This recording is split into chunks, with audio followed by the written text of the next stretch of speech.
साथियों, जब प्रयासों में संवेदनशीलता हो, सेवा की भावना हो, लोगों की तकलीफों का एहसास हो, साइंस लेड अप्रोच हो, तो जमीन पर किया गया काम नजर भी आता है।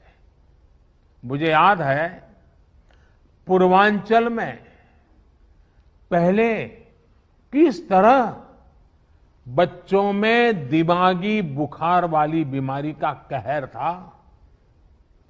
दिमागी बुखार से हर वर्ष हजारों बच्चों की दुखद मृत्यु हो जाती थी, अनगिनत।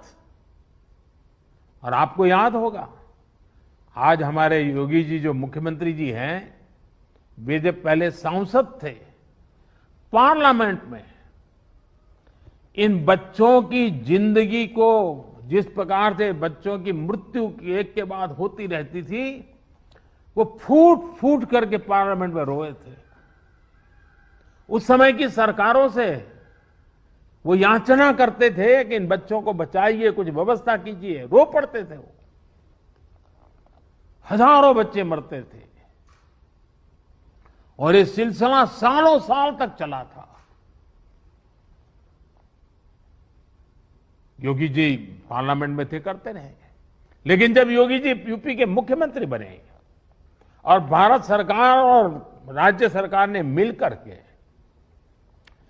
उन्होंने इस दिमागी बुखार के खिलाफ बहुत बड़ा अभियान शुरू किया, आप सब परिचित हैं। और काफी मात्रा में हम बच्चों की जिंदगी बचाने में आज सफल हुए हैं।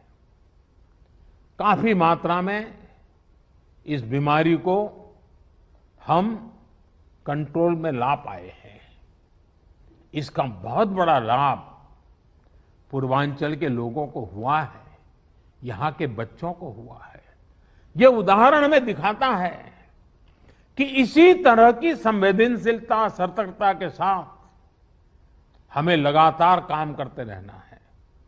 हमें याद रखना है कि हमारी लड़ाई एक अदृश्य और रूप बदलने वाले एक दूरत किस्म के दुश्मन के खिलाफ है। इस लड़ाई में हमें कोरोना से अपने बच्चों को भी बचाकर रखना है, उनके लिए भी विशेष तैयारी करनी है।